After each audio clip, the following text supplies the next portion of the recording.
We're going to talk to Reverend Bart first. Reverend Bart's calling in from Texas. Pronouns are he, him. And I think maybe, Jason, is this somebody that you know? Yeah, this is somebody I know. Oh, yeah. For sure. Oh, this son of a bitch right here. What's up, buddy? Is the sound level okay? Can everybody hear everybody? You sound as terrible as you always sound, Tom. Man. It's all right. Oh, yeah. Well, yeah, I figured as much. You know. You see me turning red right now. You see this shit right here? Yeah, she's talking about the warm, fuzzy feeling down in her soul from like, yeah, that's going to go away. That's going to go away. I'll go take a shower soon. No, man, I just wanted to, look, I felt compelled to call in. Jason, the Hebrew Hammer, the Lion of Zion, he is the single greatest training partner and friend that one could ask for. But this level of honesty, this level of just in your face, ice pick through the forehead kind of honesty in a subject, on a subject so controversial, particularly in the circles that Jason and I both run in, where that, that textbook, salivating, knuckle dragging, testosterone driven behavior is the norm, and this sort of thing generally wouldn't be discussed. This sort of honesty coming from Jason is exactly what I would expect from the man, and nothing less. Because he, again, man, he's like I am. We bond over the fact that we both got all the subtlety of a James Cameron film, and we've always managed to bond over that, this level of brutality, specifically with regard to the trans thing. And this is something I wanted to bring up, to Jason, because, he had expressed earlier that, him being bold enough to come out and say some of the things about, the thoughts that he's having and the sentiments that he's entertaining and things like this. And I don't know if his experience is similar to mine. I have always identified as primarily heterosexual, but if we wanted to pull the Kinsey scale out of our ass, I'd have to say I'd be on about a 2, because I do swing from both sides of the fence, and I've never made any bones about that. But being able to say that in some of those circles, yes, you are running a risk because people are going to judge you. But something that I've found is once I have intimated that to someone, that all of a sudden it almost makes it comfortable for them to broach the subject, as if they might have had 1,000,001 questions about that sort of thing before, but they never would have asked because, we're all very good, a bunch of manly men, and this sort of thing. But all of a sudden it's like, wait a minute. So the Reverend said it with other dudes?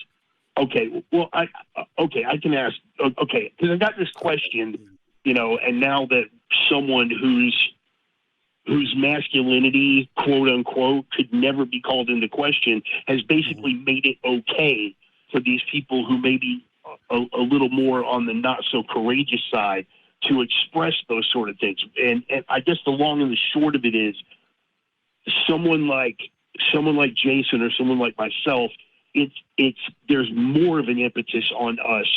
It is more of an imperative for us to say and express all those things that are on our minds and make it okay for some of these people who might not otherwise broach the subject, if that makes any sense. Yeah, it does. It really does, man. Absolutely. Visibility is super important. We kind of touched on that a little bit earlier, but yeah, being able, if you're able and if you're comfortable and if you're safe, absolutely. Being visible for the sake of others who can't be is so important. Right.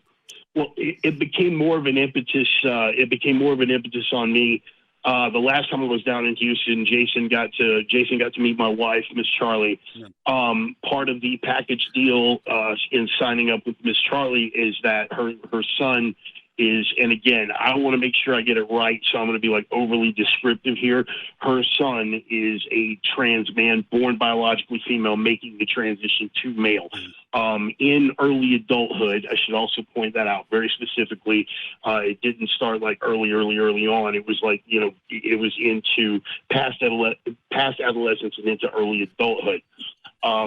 So that was part of the package deal, and that was really my first exposure to at least that side of the trans thing. Now, you know, the flip side of that being with trans women, that has, again, speaking of things I've never made any bones about, you know, my penchant for trans women, particularly hot Brazilians and Asians. But anyway, we don't need to get too deep into that. That's like well known and well documented. But this was really my first exposure in my life to someone on the other end of that transitional spectrum. And not only was it my first exposure, but it's close because that's now my stepson. You know what I mean? Yeah. And so, you know, it was interesting, man. But I mean, the adjustment was seamless because, like Jason had intimated earlier, why should it be difficult? Why the fuck should it be difficult? This is my son, and I love him. Period. Fucking end of statement. Everything else is just rolling the dice of biology. This is my son. I love him. Period. Fucking done. And of course, you know, his partner, also trans man, you know, and Graham has just been outstanding. And Graham and I really bonded, and he just got through having top surgery. Once he recovered from the top surgery, I got him in the gym, you know, and so now he's in there pounding out the iron and really just embracing it. And I know this is going to come off as exceedingly non-PC, but hey, welcome to Planet Bart. You know, one of the things I discussed with Charlie is like, look, if they are looking to man the fuck up, they could definitely do a hell of a lot worse as a role model. So, you know, I'm really happy to have been able to be that, you know, for both of these young men, because guess what? They're in a position where it's, you know, one day we'll live in a world where all this is just background noise, but we're not there yet. Right. Yeah. And so they have got some rough kicks in the head coming their way, you know, just as a consequence of being who the fuck they are. And speaking of impetus and responsibility, that's something that I've got to imbue them with, is like, look, you know, yes, it sucks that this is the planet we live on, but it's reality. Let me show you how to not be a fucking victim. Right. Yeah. Yeah. And it's been an honor to be able to step up into that role. And again, I'm not going to waste any more of y'all's time because I know you got to. Oh no, man! You know I love you. I felt like I had to jump in and dump. Of course you did, Jason. You know you're my brother, man. I mean, love you like my own flesh and blood. Always have. And it took 9 miles of guts to get on and express this in any kind of public forum, let alone something that's going out live to the entire fucking world. But you know what? That level of courage, I would expect nothing less from you because you're that kind of badass. And thanks, I love you, brother. I love you. I love you too, man. Thank you. I really appreciate you, man. Yes, sir. It means a lot you calling in on this. Yeah, Bart announced my first fight and was in my corner for my second fight. And we've probably beat each other up for thousands of hours and lifted a million pounds of weights together. And you know, so I've got a scar over my left eyebrow that I named after Jason, actually. So yeah, there's I mean, you see that ear right there. That's like part, you know, those are gifts that we give each other. You know, so I've got we've got scars and broken noses. You know, y'all got a weird family. I'm just saying. I really appreciate awesome, you calling in, man. I was super nervous about doing this, but brother, you know, but that's again getting back to exactly what I'd expect. Just like you were intimating earlier, you feel that fear, and Fucking move some forward. people focus, some people fold. You don't focus or fold. You fucking move forward.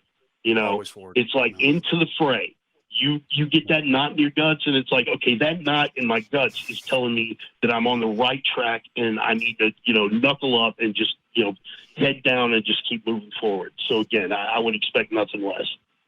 I appreciate you, man. I really love you a lot, So I know. Love you right back, brother. Know that in your heart, son. I do. Awesome. Well, thank you very much for that, Reverend Bart. That was amazing, and I'm glad that Jason has people like you in his life, and that your stepson and his partner have people like you in his life. That's awesome, man. You sound like a good ally. Keep it up. Yeah, keep it up. We need more people like you in the world. I do what I can, folks. I do what I can. Much love, much respect. I love you, man. I'll see you soon. We'll catch you later. See you soon. Bye, buddy. All right. Bye, Bart. Thank you for calling in. Jason's got some cool friends. I do, man. Right? That occasionally punch him and leave scars. It's not. Yeah, I mean, it's we're just the cage fighting thing is no joke. It's I've been training for bare knuckle fights for. I can't stop crying. I'm sorry, but I've been You're allowed to have feelings. It's okay. Yeah, I've been training. Feelings are okay, Jason. See, I've had my nose broken. I've had my orbital broken, my nose shattered twice. I've had reconstructive surgery on my hip twice, on my back. And a lot of this stuff is from the gym. Bart's broken my nose before. I've split him open. I've broken our old training partner, Juan. I broke both my hands on him. It's just, but I mean, it's these are great people. And I'm really appreciative of him calling. It means more than I can even explain.